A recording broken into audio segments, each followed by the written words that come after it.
Welcome, everyone. I'm Janet Salmons, and I'm happy to be joined here today by Suzanne Culshaw, and we're going to talk about collage as a research method. But first, I want to just say a little bit about MethodSpace. If you are new to our site, this is a SAGE Publications sponsored online community, and we're interested in all things to do with planning, designing, and conducting research, writing about it, and sharing results, not only in writing, but in media, blogging, and etc. So we, are also quite interested in teaching and learning, and in allowing researchers to learn new approaches that they may not have tried before, and in teaching and guiding the next generation of researchers. So Suzanne, why don't you introduce yourself? Okay, well, yes, I'm Suzanne. I live in Suffolk in England, and I've just completed my PhD. And I think the interesting thing about the PhD is the innovative methodology that I use. Really looking forward to talking about that today. I'm a secondary school teacher, so a high school teacher by trade, but was one of the lucky ones. I had my PhD fully funded by the University of Hertfordshire here in England, so feel very privileged to have been allowed to have been a full-time PhD researcher for just over 3 years. So yeah, so I think that's it from me for now. Well, just hearing your introduction, that you as a teacher, you right there in the midst of our diagram about MethodSpace, but also the ways that you're bringing different kinds of disciplines together in your research and your work, and your experience, as both a student and a teacher at the same time. I'm particularly interested in interdisciplinarity myself. My own PhD is in interdisciplinary studies, and that is our focus on MethodSpace this month. And thinking about the methods we're discussing today, they give us a chance to bring in the arts and creativity, creative thinking, into our other kinds of research, whatever the kind of disciplinary area might be. Any Yes, thoughts you and have about that? yeah. Actually, my degree was in German and business, so already there's kind of Right. an interesting balance between the two subjects. But I was due to be hosting a seminar with a group of students who were MBA students, so Masters of Business Administration students, and using Collage with them. That's been postponed for a little while for obvious reasons. But yeah, I think what I'm finding is that the methodology appeals to people's creativity, as I think you were saying just now, and allows people to kind of think in a different way. So I think there's a lot to be said for these visual methods, for these arts-based methods, and I think actually, I come from an education background, but I think there's a lot of scope for kind of unleashing our creativity, whatever discipline we're in. Well, I love this picture of your collage box, to bring in your creative side. And so, we look forward to hearing about the ways that you've used these approaches. And, here we have some of your examples. So maybe you can tell us about these. Of course, yeah. So that box is particularly tidy on that photograph, but it isn't quite as tidy sitting next to me right now. It's a bit more higgledy-piggledy. So it's interesting because I think when people hear the word collage, they sometimes immediately tend to think about sticking things down. And I want to say that right now from the start, that actually the type of collage that I've used is about placing things and having the ability to move them around. And the 14 pictures that we can see right now are the collages that participants in my PhD studies created. A little bit of background to the PhD itself would be useful as context here. My research question was, well, I explored what it means to be struggling as a teacher. And so I took the concept of struggling and kind of allowed my participants to express what it feels like, and I think that's an important term in its own right, that it feels like to be struggling as a teacher. And as you can see just from these photos here, very different ways of expressing, similar colours in the background, interestingly, not too many bright colours in the background of the collages, but lots of different items placed in sometimes very random ways and sometimes placed in very particular forms. And we're going to be talking about two particular participants later on in this webinar, where I'll talk about how they were created, how I analysed them, and what I think using this particular method added to the richness of the data that I collected and the stories of struggling that I heard. So, I added here a couple of quotes from your article, which we'll link to in the post with the recording. So perhaps you could talk a little bit about this, which I think, helps to really get at ways that we can use collage in a research context. Yeah, I think this is a really interesting. John Macbeth, who I know from Cambridge, from my time doing my master's at the Faculty of Education in Cambridge. It's a very interesting quote and doesn't sit particularly well with me, actually, this idea of collage as being tin openers for talk, and why I don't find that's not how I used collage, because I think they're much more than that. I don't think that talk is the ultimate that we're trying to get at necessarily. And the idea behind this quote was that you're opening up and then talk becomes the important thing. Whereas actually I think collage can be a way of accessing something that maybe isn't a spoken word, that is a sensation or a feeling or a perception, or something that is very difficult to put into words. So I contest that. And when I next see John, I'm sure I'll tell him that I don't think they are tin openers for talk. Amanda Roberts and Philip Woods are both at the University of Hertfordshire, where I am, and I'm working with them on a project right now. The idea of conveyors of meaning in their own right sits far more comfortably with me, and it's not just because they're colleagues of mine. The idea that actually a collage, when it's created, is a visual metaphor which in its own way conveys meaning. And I've delivered various presentations about collage now, and I've often used the title collage as a means of meaning making. And I think actually that's really kind of where it sits for me. And this is an older quote here, the idea that they are secondary illustrations of text. Again, that kind of focus on text. I personally think that collage allows us to think differently, to think visually rather than linguistically. And I think that's what it adds in terms of richness of data. Right, but they're useful. I think they're useful things to think about. I think these kind of even the idea of a tin opener can get people kind of thinking, oh, okay. I had a very interesting conversation once with somebody who questioned my ability to interpret collages, and it was quite a difficult conversation actually.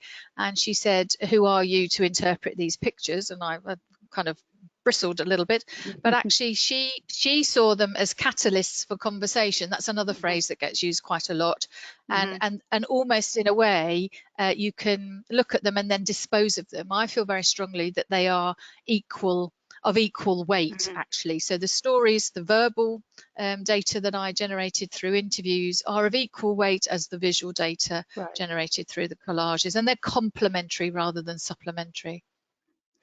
I love those points, and I mean this does with this kind of array of options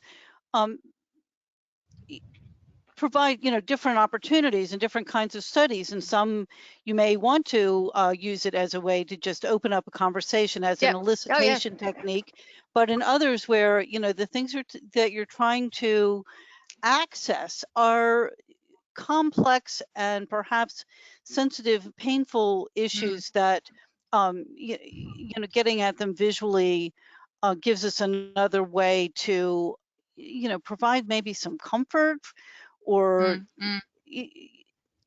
you say, it's other kinds of meanings. And that's why I wanted to include this in a thinking about interdisciplinary research, because I think we often think of interdisciplinary as being like, say, two fields of study, and both of us, or more than one field of study, brought together, as both of us experienced in our graduate programs. But here, we're really getting at, it's multiple ways of thinking and knowing and expressing ourselves.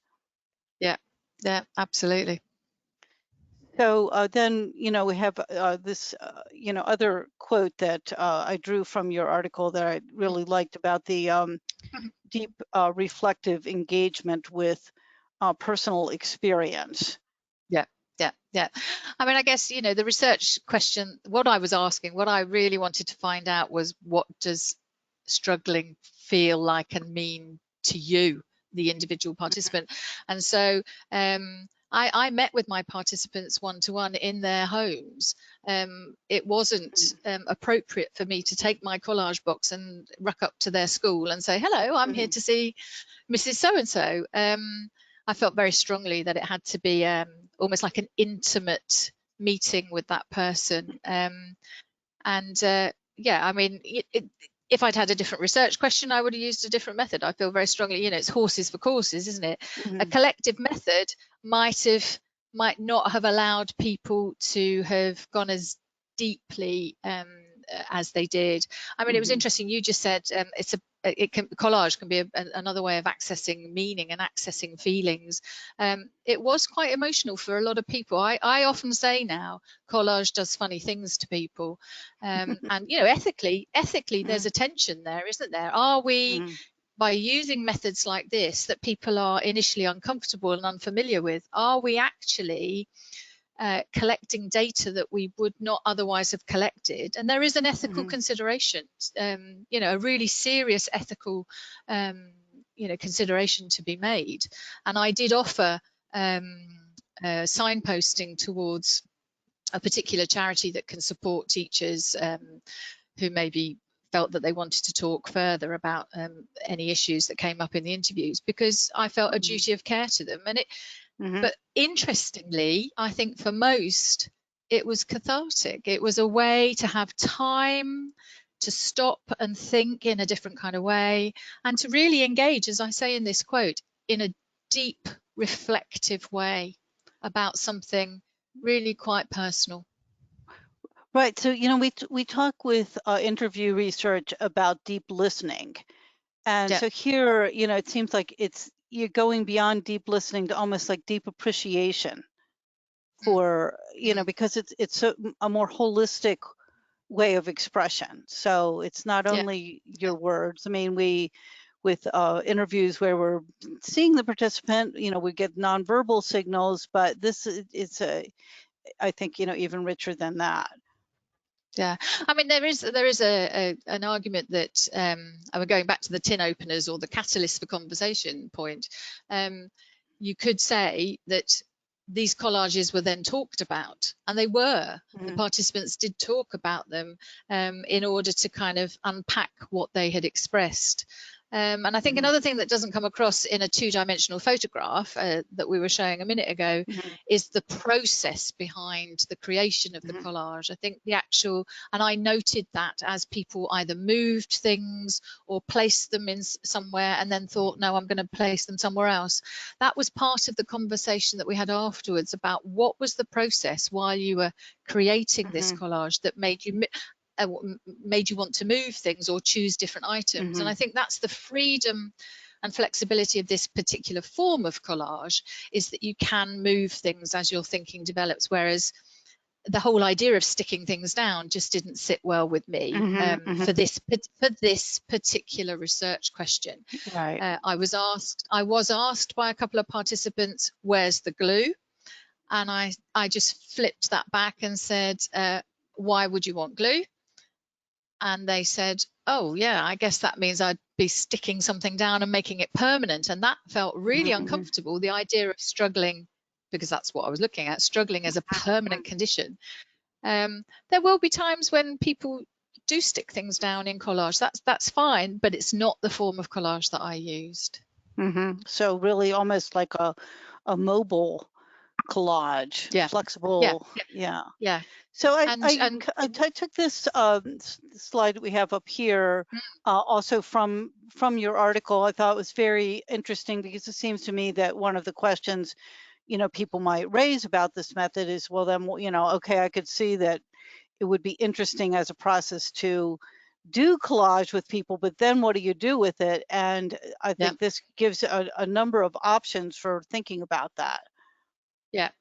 Yeah, and that's in a way that's part of the contribution that my PhD made, was towards the analysis of collage, because there's not very much out there that talks about the analysis of collage. So what I did was I drew on the literature from image analysis, from photo elicitation analysis, and the analysis of drawings, and pulled it together and created this table that we see here. And then from there, I looked at how I analysed the collages that were created by my participants and kind of came up with my own analytical framework, really, that was based on the interestingly, they're all 3 layered, and I didn't use all 3 layers from each model, but it was useful to kind of draw on quite a wide literature there, to kind of look at not just the content in terms of colour and placement and position of actual elements on the collage, but also the interpretive element of what is that visual metaphor actually symbolising, what does it signify, what is it communicating, and I think there's a lot more, if you like, in a collage than meets you the first time you see it. Right. Yeah, very interesting. And so here you have 2 examples you pulled out from your study. Yes, and they are the 2 that I particularly focused on in the article that we've been talking about up until now. So if people want to read a little bit more, then they can. But I think they're very interesting in that they are very, very different from each other. So I'll talk about Veronica first. So Veronica's is the predominantly blue collage on the left-hand side. And actually, what I think you notice first of all is that it is all blue, slightly different tones of blue and different textures and elements placed there. But I think what you also notice is that there are 5 distinct things. I don't know how well that comes across, but there is a gem in the middle, which has a very significant meaning. I'll talk quickly about Catherine and then come back to Veronica maybe. So Catherine's is very different. It's quite busy in terms of a collage. She has placed herself in the middle and is surrounded by a black cage. The blue felt across the bottom are what she calls the shark-infested waters of accountability that she works within, which is a very strong metaphor. And I was saying earlier on about the process. Interestingly, that blue felt started very much lower down the page at the beginning and came up and up and up, almost to her waist, you can see there, which was interesting. She didn't realise she'd done that until I kind of said, well, can you talk to me about why you moved the felt? And then around her collage are various different elements that she connects with struggling. So I'll go back to Veronica. Veronica is an interesting participant because she was a head teacher, and so she was very vulnerable talking about her own struggling and talked about other people's struggling as well. But the interesting thing is that her instinct was to throw everything on the just everything from the collage box straight onto the piece of sugar paper on the bottom. And then she stopped herself and said, no, I'm going to think about this a bit more, rather than just instinctively tipping everything out, which was interesting. She then placed these 5 different items. Top left is some foggy, it's her foggy head, so it's like cotton wool. On the top right is like a mesh. It's like the stuff that's left behind when you make sequins.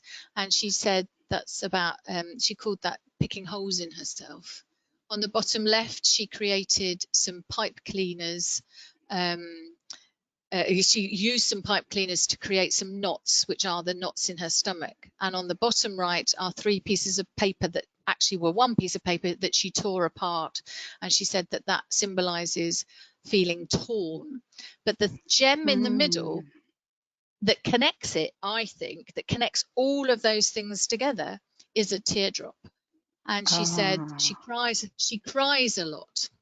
Now, she then went on to say, but it's a pretty gem. So although it's central, and it is central on the collage, but it's central to her as a person, it's also in a way connected to all the other elements. So although there isn't a line between them, the way that they are placed has a connection between them. It's almost like a number 5 on a dice.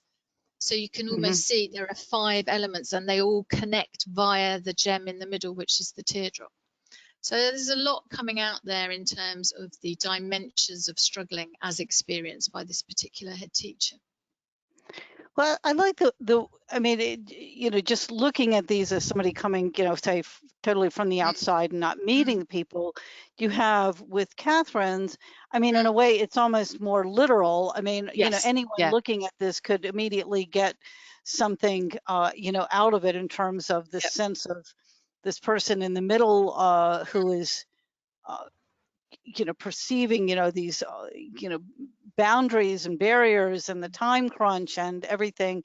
Whereas the Veronica, which, the gem in the middle, you think, well, is someone who hasn't heard her speak about it. You would think, well, there's something, the refractive quality and the, something beautiful in the moment in that. But, perhaps, for the teardrop, that's a powerful image, I think. Yeah, and I think it's far more abstract, isn't it, as you say, than Catherine's that looks more literal. I mean, Catherine's is also very rich and very colourful, whereas Veronica purposely chose blue as almost like the filter through which she sees struggling, and so she wanted everything to be blue because she associates it with sadness, so feeling blue, but also she explained that blue can be seen as being frozen, so there's a coldness to the experience of struggling as well that comes through. Oh dear, well, I'm wearing that color, but that's not what I had in mind, just in case you were wondering. But that's interesting, isn't it? Because, red can symbolize certain things, but and I'll talk, actually, it's really interesting you mentioned color, because on Catherine's, you may be able to see that on the top above her head is a pot of what we call Play-Doh, and it's pink. She had already told me that her head teacher was a woman, and she said that's the pressure from above. And so I said, so is pink a gendered choice? And she said no, it was a random choice.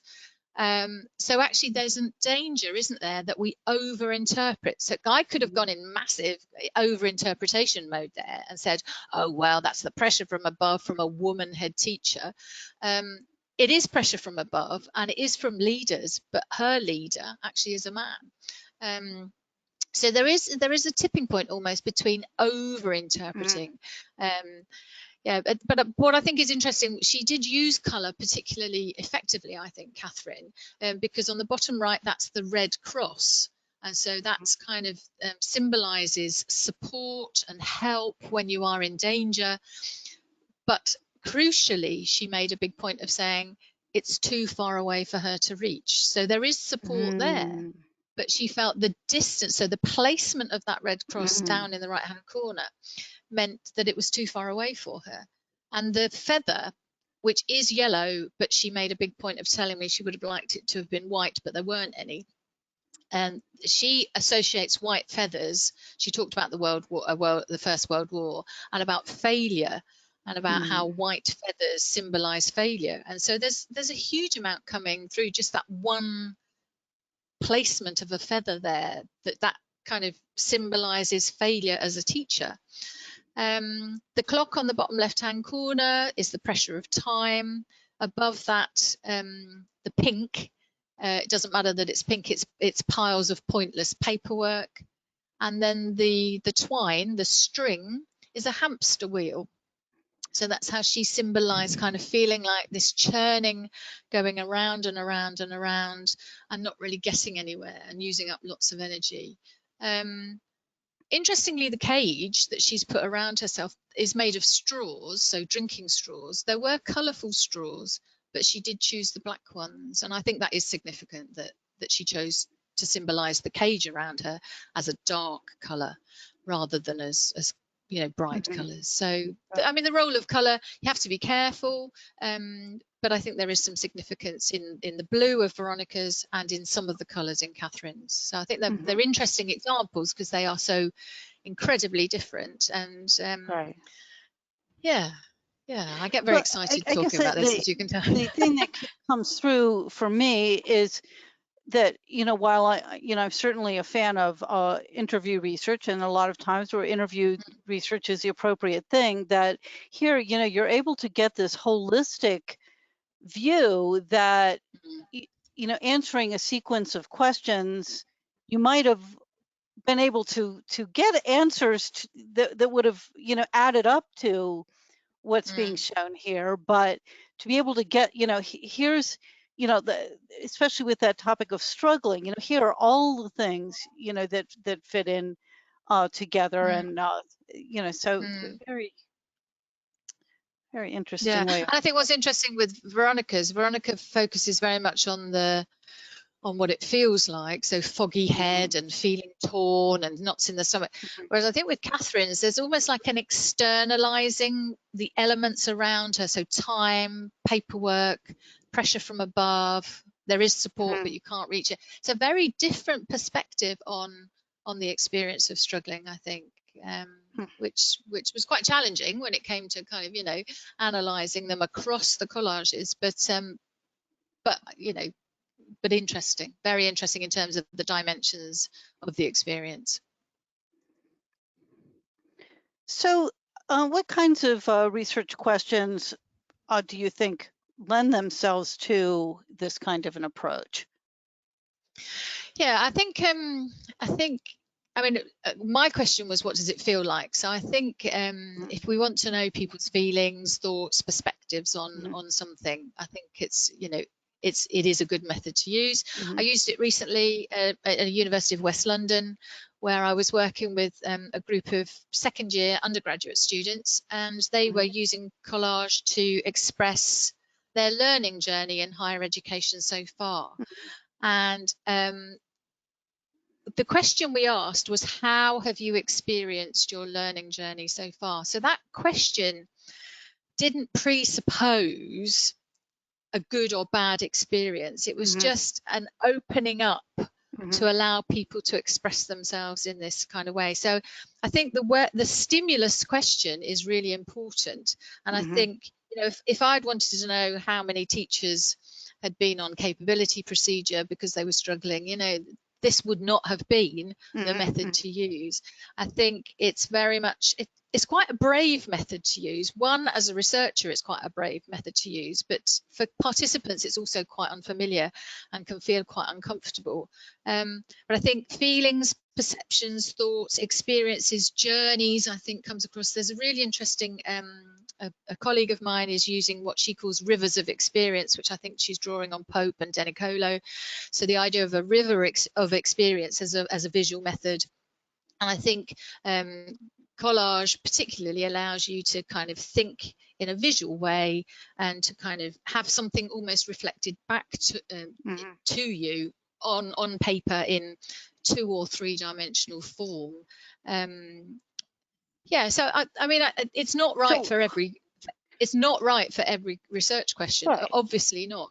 Right, one size doesn't fit all, no matter what. But yeah. So yeah. with the group of students that you were talking about, so did you do that as a group, or rather than with the research participants from your other study that were individuals? Yeah, so they created an individual collage, but it was done in a I as a group. I have done, I have used it, I was invited to Innsbruck in Austria, and I did a session there where groups of educational leaders were working together to create a communal collage almost. So there was a lot more conversation going on, obviously, than there would have been individually, but that worked as well. I've also worked with trainee teachers who have also worked in groups on collage. So there are, I mean, for my particular study, my doctoral study, it was very much about the individual and not being seen by anybody else. So it was in the safety of their own home, and the only observer, if you like, was me. But depending on the question, I mean, mine was a sensitive question, but depending on the question, it's not necessarily a dangerous thing to do with a group of people. So having said that, it did trigger some quite strong emotions in some of these students recently. I did say to them, it can do funny things. But if you're mindful and sensitive to that, then there are ways of kind of coping with that. So what was nice was that this particular cohort of students went round and looked at each other's collages. So they were able to create their own, they discussed it with a partner, but then they also as a group had the chance to look at different people's journeys and kind of engage in a different way. So yeah, I mean, well, but yes, it almost sounds to me like with those two groups, that with the group of students that you're talking about, that would be kind of say almost like a group interview where people are responding about their own individual experiences, but you know, in a group setting, whereas the ones who were creating the kind of shared representation almost could be like a focus group style of thing, where you know, we're all trying to share, you know, our understanding of something that we are commonly a part of or commonly experiencing. Interestingly, the common one was about being leaders in challenging circumstances. So there was, if you like, a certain kind of negativity, if you like, or a slight sensitivity to the question that kind of bonded them together. And they were looking at what does it mean to be a leader in a school in challenging circumstances, for example, and they were kind of expressing that using collage. The students that I haven't yet worked with, but the question that we're going to ask them, the business students, was, and we worded this very, I really feel the wording of the stimulus question is really important and takes a lot of time and thought. The question is going to be, how do you experience the interplay between policy and practice? Because a lot of these MBA students are practitioners, either in the public or private sector. And what we were looking to discover was whether their attentions, we're not assuming their attentions, but how people are experiencing in their workplaces the kind of the policy that is dictated to them, and how that informs or doesn't inform or clashes with or complements their professional practice. So I can't tell you how that goes, but watch this space. Right. I'll tweet about it. Have to talk about that another time. So since I also do collage, which was part of the reason why when I saw your article, I was excited. And, you know, you can see I've had to repurpose my picnic basket into a collage basket. And, you know, I've got fabric and paper. I do a lot of things with rice paper and different kinds of handmade papers and things like that.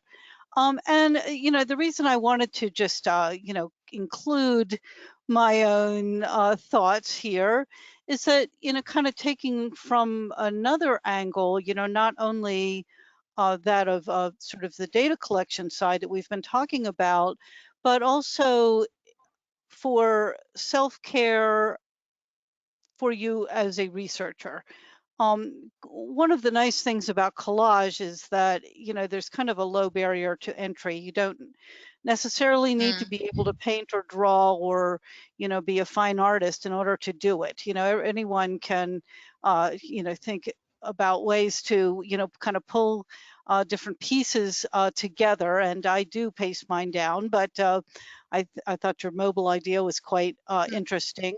But, you know, so I think that it could be valuable for people who are researching sensitive and painful subjects where, you know, the things that you're hearing from participants might be quite disturbing, and you need to kind of, you know, refresh your own mind so that you can be open to, you know, hearing future participants, without, prejudging what they might say. So, as a clearing and kind of an opportunity to step back.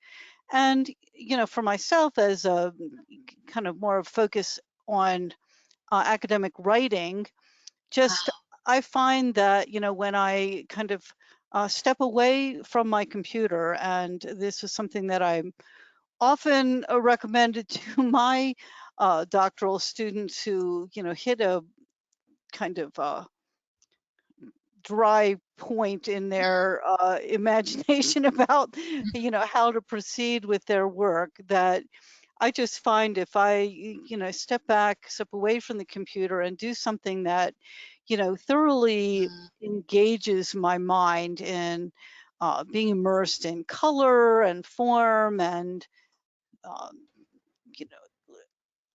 you know, these are just kind of abstract, but, I do a lot of plein air and um, kind of more, being outdoors, which, then adds in the observational component that, I feel that doing, these kinds of things is really a valuable piece of our practice as researchers and scholars. And, for myself, I feel like, my best writing comes when I've, kind of, stepped aside and have some creative experience that invites the muse. And some people feel that the muse is something that only poets and creative writers need to listen for, but I think that as academic writers, we also are, a lot of times engaged in problem solving and, other kinds of activities where, being able to take a creative look is helpful. Yeah. Yeah, I really agree with that. There's a lot of resonance with my thinking. Interestingly, when I first thought of using and it is an alternative method, it's not mainstream yet, this kind of methodology. I thought I'd put myself in the position of a participant and create my own collage, and that was when I realized that it can be so powerful. I mean, the title of my article is "The Unspoken Power of Collage," and I mean every syllable of that. Really, it's unspoken because you don't necessarily speak about it in the moment, but it's so powerful. It's what it can release, what it can reveal, what it can show you. It's the way of accessing your experience, accessing feelings and thoughts, and allows you to reflect. I think you said when we were first talking about doing this webinar about the reflective nature of doing this. I've used this in my private life to kind of work through things that I wasn't understanding, and just having that visual there and the quiet to kind of reflect on and think about, it can really create quite a shift in your understanding, and that's powerful. Right. That's powerful. Well, and I mean, one of the things that I find, since I do painting and drawing as well, one of the things that I find unique in collage is the kind of manipulation of the materials that is different than, say, working with a paintbrush or a pen. So, I do a lot of tearing and cutting, and, so you have that, you're engaging with the materials, kind of in a different way. And so perhaps that, also helps people to, I don't know, in a way, it's kind of, you're not, say, logically thinking through something, well, this and then this and then this, it's kind of, there's a non-linearity to be open in a different way. Yeah. I think this idea of not thinking in straight lines. So I'm a languages teacher by trade, so I love language and I love the structure of language. But actually, sometimes that can constrain us in our thinking. We tend to think in straight lines, even if we don't finish our sentences. That's kind of how we're thinking. Whereas with collage, there's that non-linearity to it. There's that you're not constrained by having to have a subject, a verb, and an object. It can be a very freeing way, but quite, in a way, quite scary. It's that there's there's a fear element to it in a way, and I think what is important as a researcher offering this as a method to our participants is really to set it up and to explain very clearly what the purpose is of it, you know, the fact that it can be quite emotional depending on the topic, but it can be quite emotional, and not to expect people to immediately feel comfortable with it. And actually, you know, I think the actual facilitation of it is a really key element of the process of data collection. So if we see it as data collection, we see from the minute we kind of step into that space with the box, you know, armed with our box, there's a sensitivity that's required, I think, in terms of how we as researchers introduce these ideas. There's a very interesting paper that I quote in my thesis about how you know, teachers, academics, professionals are very comfortable talking and are very good at talking, but actually if we expect them to engage in this kind of different alternative method, that actually there's a danger that they feel patronized or potentially infantilized, and there are some dangers, and so it's, you know, it requires thought, consideration, and sensitivity. I mean, I know that's the case with all research methods, but I think that's what I've learned. And actually, to expect that some people won't engage. I think some people will not engage. Right. So to close our session, because I have the feeling that you and I could talk about this all day, what recommendations would you have, you know, for someone who is thinking about trying this kind of an approach in their study? I mean, the short answer to that, Janet, is try it, to give it a go. So I did.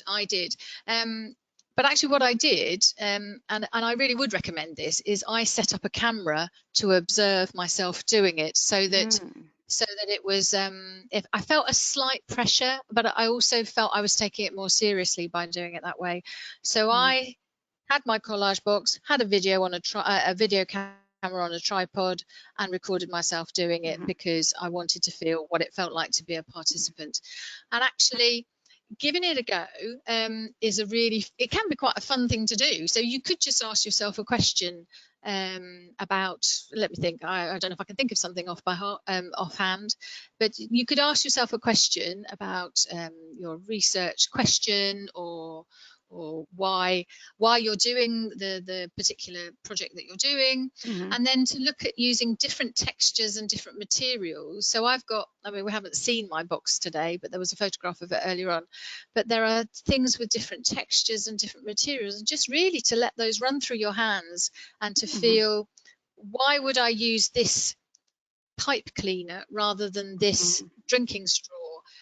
Would I use a piece of wooden doweling rather than a piece of felt, for example? And to really kind of dig deep as to why we might use certain materials rather than others, and open our mind up to it, open ourselves up to it, and be willing to feel a bit uncomfortable. Right. But in some of my writings, I talk about, you know, in terms of visual methods, you know, the kinds of methods where you're actually generating, you know, rather than say collecting data where you're,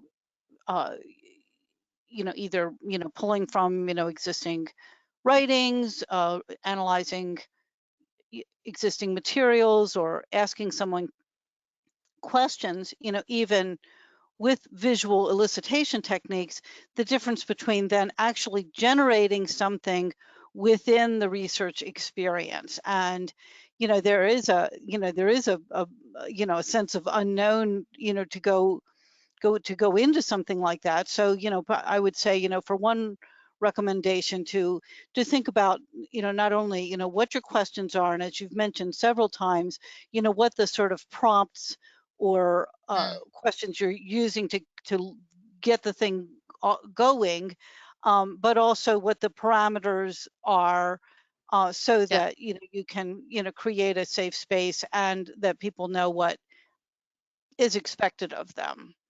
Yeah, and I think going back to what we were talking at the beginning about this tin opener, catalyst of conversation or whatever, conversation will be a part of this, because, you know, we're not able to read people's minds, and so we will have to ask them to engage in talking about what they've created.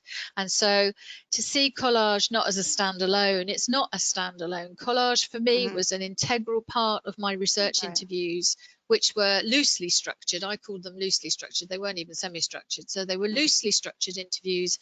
And within that interview, there was an opportunity for participants to engage in collage, because I felt that that was going to be a way into their experience that would add a richness to their stories, that would allow me to better explore what it means to be struggling. And I'm now, you know, I could. There's a phrase, I could bore for Britain about collage.